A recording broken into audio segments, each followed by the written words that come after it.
Hi there, super excited that you're joining our webinar here today. Today's webinar is about our latest feature release, Monograph Payments, and how you can take your projects from planned to paid now on a single platform. My name is Nathan, and I am the product marketing manager here with Monograph, and I'm joined by my colleague Pete, who is head of product here, and we'll also be joined later by customer speaker Itzen, who has been part of our private beta for several months now. So why I'm particularly excited about this specifically is because now you can take, like I said in the title, your projects from planned to paid all on the Monograph platform. Now, we had planning and budgeting, time tracking and resourcing, and we have invoicing. But what payments does is really completes this entire narrative. So you can take your projects from the entire project lifecycle and house them and track them in Monograph.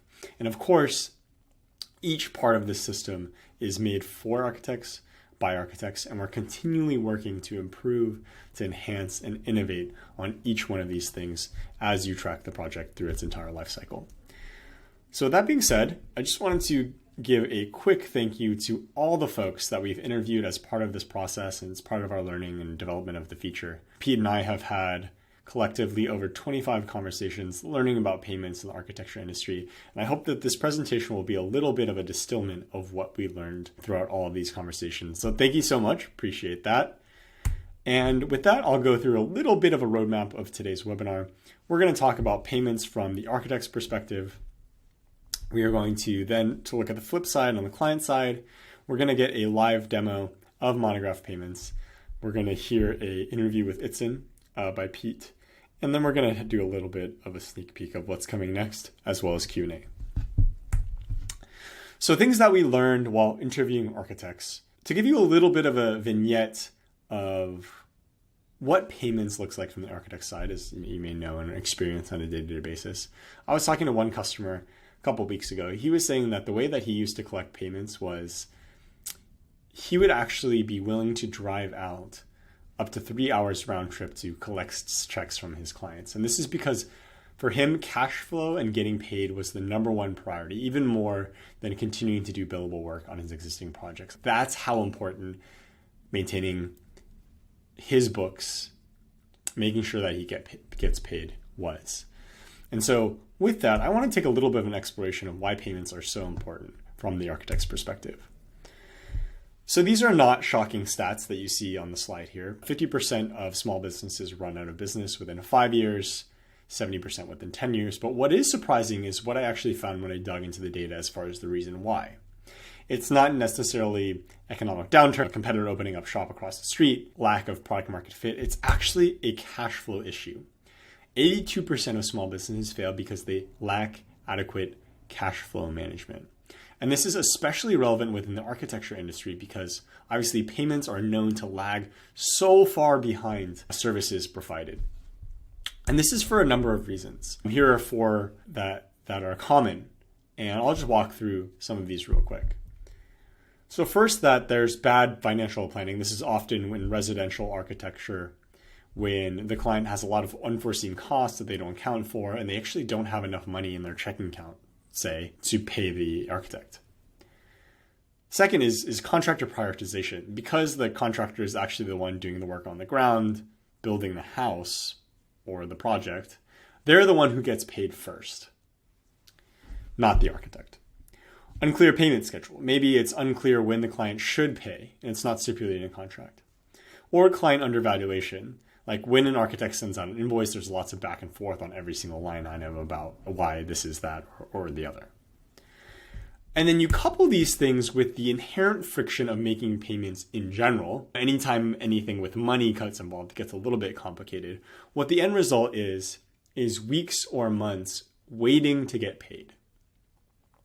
And so you can see how this puts the architect in a little bit of a tough situation because they're waiting. We did this survey with 100 plus architects, thanks to Tyler and our business development team. 47% of architects wait 4 or more weeks to get paid. 47%. And I'd like to see this broken down more, to see 6 weeks, 8 weeks. But this is a pretty startling stat. And so the end result is architects are waiting weeks or months to get paid for work that's already been done, deliverables that are already handed over to the client. Meanwhile, all these expenses that you see in the purple bubble here, payroll, rent, travel, software, all of that stuff, it's not waiting for your clients to pay you, but it's right around the corner. And so it makes sense that there would be cash flow issues, and cash flow issues that sink a number of firms. And looking at the flip side, it's not much of a better picture either, because if you think about what's happened over the pandemic, is digital commerce has risen to the forefront, and pretty much everything can be bought over digital commerce with a few clicks, from toilet paper to cereal to any number of things. And we see that even leaking into the B2B world, that 70% of people now expect to have an Amazon-like experience, even buying business to business. And this is fueled by a lot of demographic trends that even B2B buyers now, 72% are millennials. And so what we see is that there's a convergence of B2C expectations with B2B expectations. So architecture clients are actually demanding the same kind of buying experiences that they get in daily life when they're ordering a t-shirt on Amazon or they're doing a grocery order from Instacart. Fast, simple, and convenient. And so it makes sense that there's a major dissonance between what they're receiving from an architecture firm and, say, Amazon's few clicks, instant receipt, clear invoice. It remembers your payment information for next time. Versus an architecture firm, you have to whip out your checkbook, you have to initiate a wire transfer, everything is manual, and you need to redo everything every single time.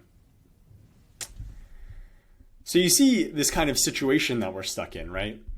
It's painful on the architect side to try to pull teeth to collect payment, and it's a subpar client experience. And so what are we to do? Of course, that's where Monograph Payments comes into play.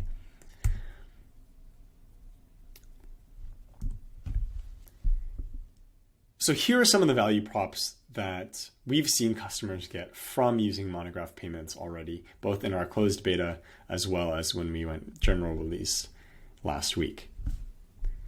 I'll go through these one by one. You can actually get your time back because you are no longer pulling out timesheet project data from your project management system and then trying to invoice it in another system, often working with a bookkeeper to do so. We're going to hear from Itzen later about how they've saved time through eliminating a lot of that manual process in between. You're going to boost client experience because they can pay like they do on Amazon with a few clicks. And you're going to be able to nail the follow-up because you're going to be able to see how your client is interacting with your invoicing, how they're viewing it, they're processing it, and then finally if it's paid. And then of course, all of that financial data and insight is fed back into your project's financial report so that, say, your project architect is able to go in and see how the project is doing financially. And so I'm going to dive into actually a demo of Monograph Payments, which you'll see in a second. So as you can see, here we are in the project page, and you're able to see the money count, which of course is you're able to see how much fee you've consumed alongside the project timeline. So you're able to do better project tracking in that way. But also within the project tab, you can see project financials, which allows you to see by phase how you're doing on your billing. So I can see here that in schematic design, I've paid $22,000, or the client has paid $22,000. And that pretty much is closed out, but I still have about $7,500 in the design development phase. This allows me to give a very quick snapshot of how my project is doing. And so I decide, okay, I need to go bill for my design development phase. I see, okay, the invoice is already in there. But first I'm gonna go into my settings to try to customize my invoice and my payments a little bit. So this is a little bit of the setup here. So a couple things that I'm gonna wanna make sure to do is make sure my Stripe account is connected, obviously, because I need to enter my bank account information. I need to wire that money somewhere that I'm getting from Monograph. And you can actually make a new Stripe account right there. I'm going to want to change my brand colors to my actual colors so that it shows up on my invoice and my invoice is branded in that way. And I'm going to want to change my sender name and my reply to address so the client knows that it's coming from me instead of an automated system. You're also going to want to make sure to select your country to make sure that the right payment settings are there as well. So we're going to actually go ahead now we've got this all set up, go into the invoices and create a new invoice for our project. And what we're going to see in a second is the invoice builder. And what the invoice builder does, it allows you to have all the information that you need at your fingertips such that you can bill for the appropriate and correct and accurate amount every single time. So I see, just like I saw in project financials, I've already billed for schematic design, but I have about $7,500 of unbilled time on DD. And I'm about halfway through my tasks and milestones for that particular phase. So I'm going to want to bill 50% of DD this time around in my invoice. Again, I can invoice and build my invoice with confidence every single time because all this data is here. For hourly services, I don't have any time logged here, but time logged would show up here, and you can easily transfer that over to the invoice. I'm just going to enter some hours here. And then any timesheet expenses that people enter in their timesheet section of the app will be automatically uploadable to the invoice along with a receipt, which we'll see later. And I can add any other line items that I might need that are custom outside of these fields. So the output, as you can see, is a very clearly designed invoice with very clear headings as far as the fee type, and then you'll see all the expense receipts down at the bottom there. A very easy to read invoice. So we select a issue date, and we can also toggle some display options as far as what we want to show to our client. And then we're going to go ahead and just deselect those and show everything, show all the information that's available. And we're going to mark the invoice as open. And that's when kind of some of the magic happens where that link appears. So one cool thing that we're offering is that your first 20 ACH payments are actually on us. So they're going to have no fee through July 15th. And I just want to take a quick pause here to walk through some of the options. So you're going to be able to allow credit card payment at a 3% fee. You're going to be able to allow bank transfer or ACH with a 1% fee with a cap of $15 total. And then you're going to be able to allow Canadian pre-authorized debits up to $7,000. That's why you see that option grayed out here. Again, you will get the first 20 ACH payments free through July 15th, so make sure to make good use of that. And so with this modal, I can customize this. I can send it to an email other than what's in my client directory, and I can add a little bit of a custom message here for a nice touch. And so here you'll see I flipped over to the client side. This is the client's view, and you'll get an invoice. It's from me, as you can see my name there. And yeah, once you click on it, you're able to see an email with an invoice. And my reply to is right there, as you can see. So we're going to go through the checkout process. This is super simple. They see a kind of a visualization of the invoice. They're able to print our PDF, download this, and here's the checkout process. So you connect your bank account. Mine is already connected, so you're going to be able to do this really quickly, just selecting one of your bank accounts if it's already linked through Stripe. I'm going to enter my email and my full name to get my information in there, and boom, it's that quick. And I just want to take a pause here to appreciate that process took maybe 15 seconds. And so obviously it's going to be a little bit more for the first time since they have to load their bank account information and whatnot in there, but it really is that quick, almost like I referred to earlier. And so what's going to happen on the other side is that as the architect, you can see all of this happening from this view in the invoice. You can see when it's viewed, payments attempted, payment is processing, when it's succeeded. And so you can tailor your follow-up to each one of your clients in this way by getting a kind of a look at how they're interacting with the invoice. And when the invoice is paid, it's automatically marked and paid in Monograph. And of course, we're gonna leave off where we started here in project financials, where I'm able to see that automatically updated. And so I'm able to get real-time insight into my projects. Pretty awesome, right? So I'm gonna flip back to this, and I'm really excited because obviously you saw it in action as far as the app goes, but of course it is much more resonant if you hear it from an actual architect. So I'm gonna invite up Pete, who's going to introduce William Itzen, who has been seeing a lot of success with using Monograph payments himself. So with that, Pete, go ahead and take it away. Hey, Nathan, thank you. And thanks for sharing all that with everyone. Thanks for all the interaction and questions over in the chat as well. Yeah, I'm lucky enough to bring William from Itzen Architecture on board to chat with us. He's been a close collaborator with us, as Nathan mentioned, for a while. Our product and engineering team has been working with Itzen and other people in other firms like Itzen Architecture for a while. Most recently, Itzen participated in the private beta that Nathan mentioned around payments. So he, in some ways, partnered with us in shaping this feature. We've also pulled a couple great photos from his work that you'll see here in a second to give you a sense of the type of stuff that they do. It's in architecture. They split their time between residential and commercial for the most part, so they do a variety of work.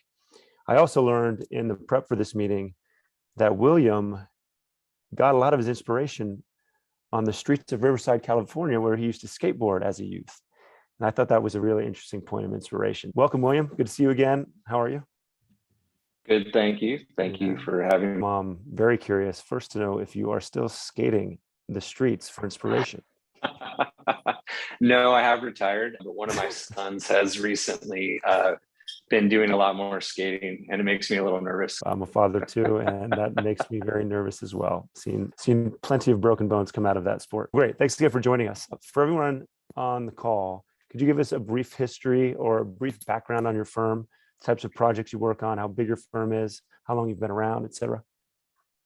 Yeah, real quick. So my wife, Jana, she started the firm about 11, 12 years ago. She's an architect as well. And then I joined her a couple years after that. And we've been going now for about 11 years.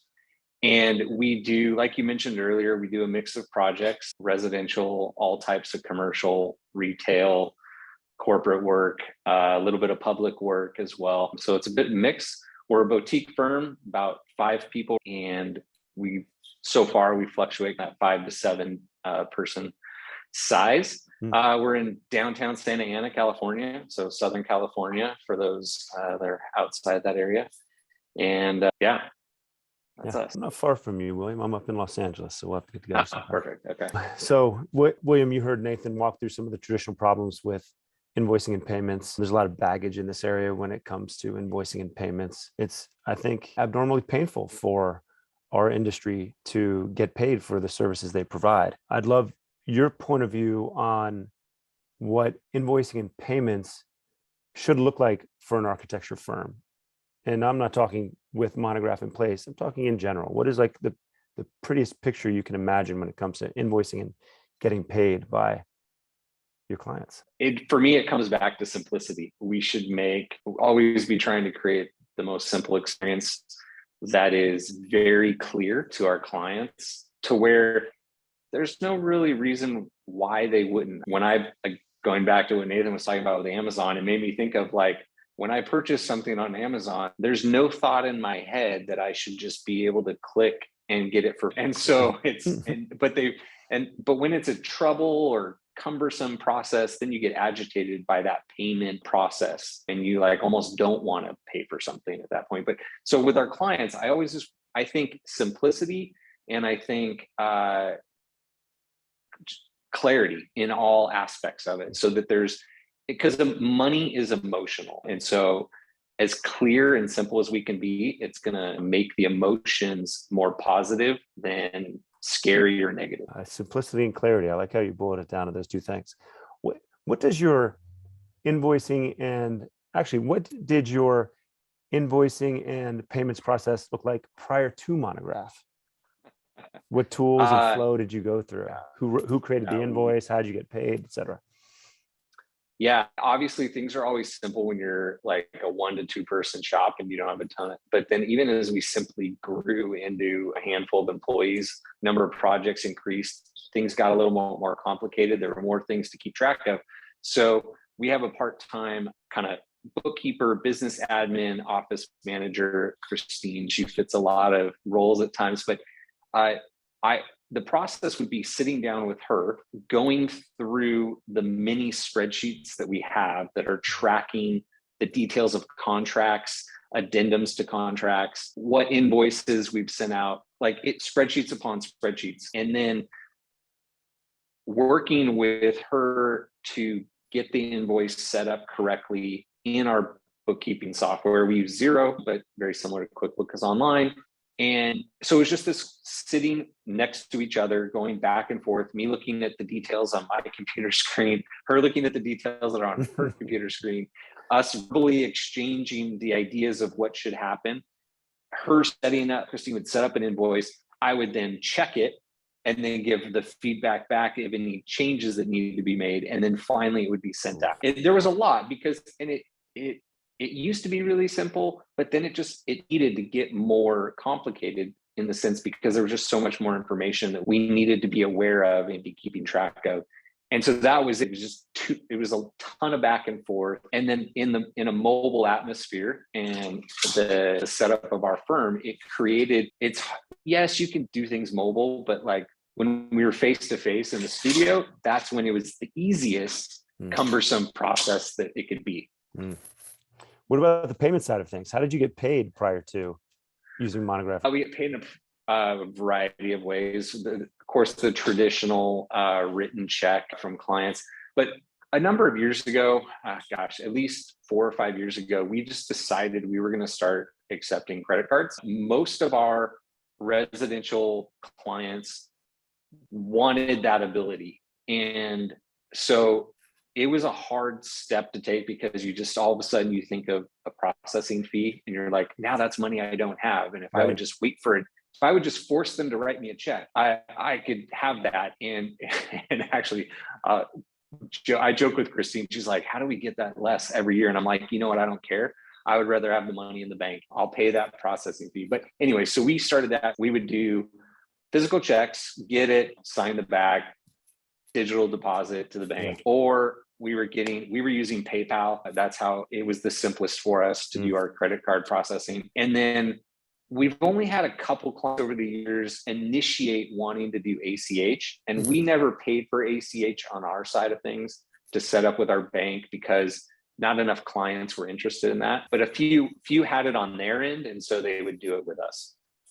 Good to hear. I'm curious, a little bit of a curveball here, if you will, William. Walk me through your thought process, handing the fees over to the client. I think you said that Christine has pushed you in that direction before, but it seems, and I'd love for you to fill in the blanks here, but it seems like you think that the customer service aspect outweighs the cost of whatever the processing fee is, whether it's 3% because it's credit card or $15 because it's ACH. Have you ever considered passing those on to the client? If not, why not? I'd love to hear your thoughts around that. Yeah, we've debated, Jana and I have debated it, of course, internally between the two of us a lot. And in the end, it has come down to customer service. What kind of relationship do I want?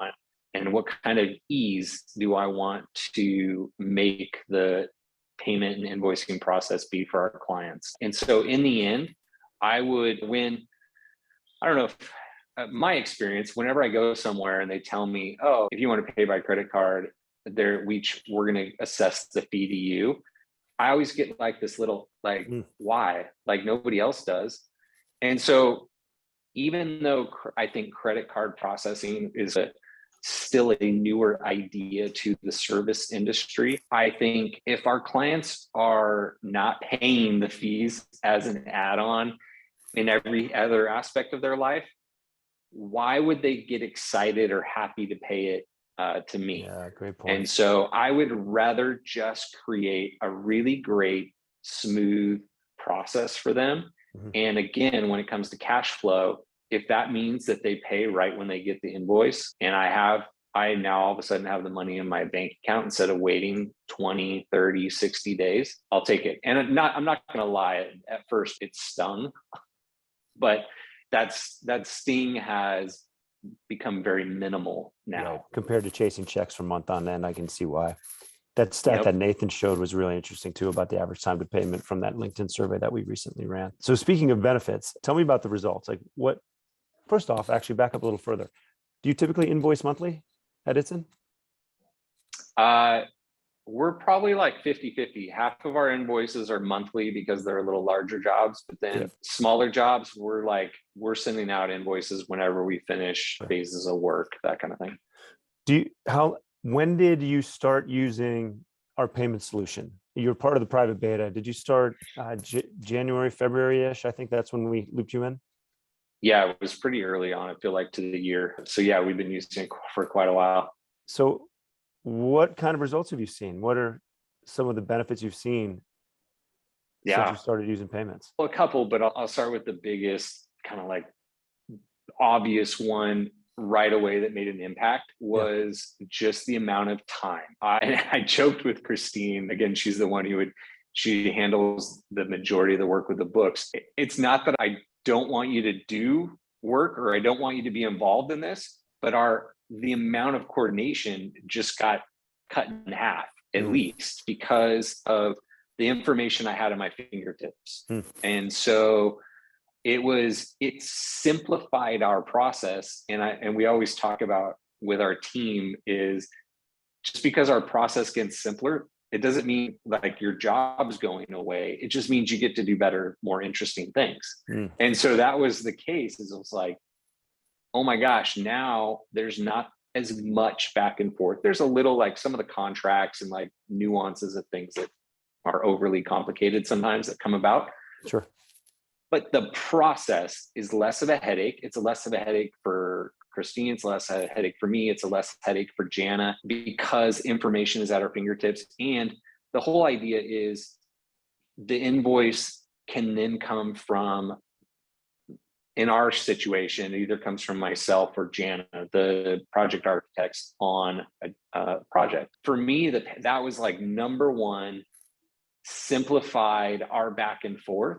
Mm-hmm. And simplified it in a way that I was actually made me more confident in kind of our metrics that we had. So the spreadsheets that we have, we still have them. Monograph hasn't just like waved a magic wand and they're all gone now and they're all in Monograph, but they're easily half as simple. We don't have to manually track as many things in a spreadsheet, and which is amazing. It cuts out any kind of duplicative work that may make you have an error when you're like transcribing an amount or whatever from software to software. So that first and foremost, best part about payments to start with is it was at my fingertips and I didn't have to translate to somebody else at what stage of a project we're in and why. And again, I could go on. It simplified things. Fantastic. In an incredible way. It's funny you bring up spreadsheets. You mentioned it earlier. I don't know if you were kidding or not, but one of our research partners, similar to Itzen, recently shared with me their dirty little secret that they had a spreadsheet of spreadsheets, meaning they had a spreadsheet that had a list of what other spreadsheets they use to run their business. That's how many spreadsheets they needed to run. And if we can just put a 50% dent in that, I'm happy to try to kill them all. Yep. And I would love you to. What do you think is your favorite bell and whistle of the new payment system? What's your favorite feature? At first, I was going to say, I would think of, but it's my initial favorite feature was just the builder, the invoice builder, how clear cut it was from like steps to step. And then it was all there. That would have been my day one answer. But now my answer is the activity log, to be honest. And it's because, again, it comes down to customer service for us. And the fact that I can see if an invoice has been opened or not, viewed, paid, it just gives me that little glimpse just in case I need to reach out and say, hey, did you not see the email come through? It's been 2 weeks and it doesn't show that you've viewed the invoice yet. Or, hey, it's been a month, like any questions? It gets rid of a little ambiguity in that payment process that can arise. If memory serves, I think that was one of the ideas you brought to us during the private beta. Is that right? I don't want to get credit for it, but I'm pretty sure I brought it up and someone said, hey, guess what? We have that in the works a little bit. Yeah, there was quite a few of the 25 or so participants in the private beta who brought that up as something they'd really like. So I prioritized it for y'all. Yeah. Last but not least, where do you want to see invoicing and payments go next? And I'm a product guy. Tell me what we should do next to make your life better. We have a list. No, I'm just kidding. We have an internal list of wish list items for Monograph. I make sure that we only parse them out to you a few at a time. But no, probably. So the coolest thing for me is that I feel like the foundation is there. You guys have created the foundation for a payment in an invoicing and payment system all in one, which greatly simplifies our lives. So what I would love to see from here is the ability, and I don't know how you do this, by the way, I'm just throwing it out there, is the ability to figure out how we as the architects can personalize the process. I think being a designer, we like to craft and design the process all along the way. And part of that is like branding. So like one of the top layers of that is, hey, like increasing how we can brand the things that the client sees, Right. Whether it's the invoice, whether it's the payment screen, whether it's the email that goes out, but just maybe trying to get in tune with how firms like to communicate that process. I think some firms like to be cut and dry, or I'd say for the public work we do for those clients, I need to make it cut and dry, simple, like no frills. But then for a custom residential job, like I may want more branding in the sense that goes out to them in a certain way. I don't know. I don't know what that answer is, but I think like, how can we customize the experience in small ways that are reflective of our firm, everyone else's individual firm? Yeah, I'm hearing a few things here, William. It sounds like, correct me if I'm wrong, but what I think I'm hearing you say is that it's not just the branding of the invoice with better control over the font, the spacing, the logo, the colors used, et cetera. It's every touch point along the way, the request for payment email, the message that the payment succeeded to the client, the follow-up email that we send to help remind them to pay. Those things should all be customizable in a way that allows you to, for your brand and brand voice, to shine through. Yeah. That'd be awesome. And that for me, like my example of it, by far, just the ability to do all this is fantastic. It's like, I think the very first email I sent out as a part of the beta to a client, it didn't even have yet the Itzen logo on it. It had the Monograph logo. Yeah. And I was like, oh, bummer. But I was like, in the end, I didn't really matter. Like, I was like, just the fact of this simple process and it's happening. And when, again, there's no, sorry, I'm a tangent, but when the payment comes through and Monograph automatically reflects that the payment's been paid, and I get to see all that information at my fingertips, and I didn't have to go in and manually input, oh, I got a check, so I made a deposit. So then now I mark that as paid, or Christine marks it as paid. Yeah. Like none of that, it's all gone. Like it's just there. Trying to take those little pieces of workflow off your plate so you can focus on the design that you're good at and the skateboarding that maybe you'll pick back up one day. All right, stay online. I'm going to show a couple things that are on the near-term roadmap for the same team that built invoices and payments. And Nathan, if you can flip over to the sneak peek, I'm going to show you all a couple reports that we're working on. Go ahead, Nathan, to the next slide. When we talk to our customers and watch them operate, we often look for patterns in workflow, and we try to build product around that workflow.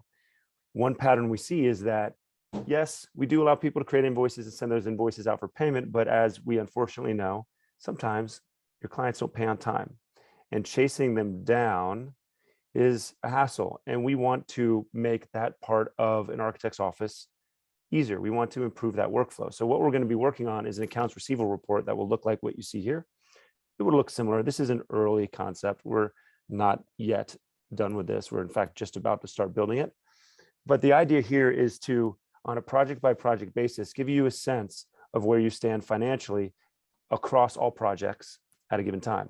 So for example, if you needed to understand who you need to follow up with in terms of collecting money that might be overdue, this would be the place you come to. You might see that, for example, that top line, which is Hillshire Drive, days past due, 16 days. There's little 3 dots that you see to the right of that. We'll have a menu in it that makes it really easy to send a follow-up email. So you can follow up with that client knowing now that they are in fact 16 days past due. So hopefully we'll make that part of accounts receivable and collection a little bit faster and easier. So again, you can focus on the design work that your firms are hired for. The other one I want to share with you, Nathan, if you flip to the next slide. moves a little upstream in terms of workflow. We're not sure what we're going to call this, but it has a lot to do with looking at your unbilled work across projects. So you can go into the project financials report right now on a project by project basis and see how much work has accumulated that you haven't billed for. But what we found when we looked at our customers' workflow is that the person responsible for that often is running through a list of 40 projects that are active at the end of a month, getting ready for a monthly billing cycle. And they need to know how much unbilled work is accumulated in each one of those projects and an easy way to start the invoicing process from that screen. So that's what we're building in this unbilled report, where you can see again for 11 Hillshire Drive, they've accumulated, it's too small for me to see, but it looks like a few $1,000s worth of unbilled work, and the button right to the right will let them easily jumpstart the invoice. So you can imagine how that can save you some time when you, your bookkeeper, your accountant, your principals are trying to figure out who to bill each month and how much to bill for. Hopefully y'all will appreciate those when they come out. Thanks, Pete, so much for telling us about product. William, thanks so much for joining us as always and giving us some of your insights. And thank you to all of the audience who tuned in today. Really appreciate you guys joining and chiming in.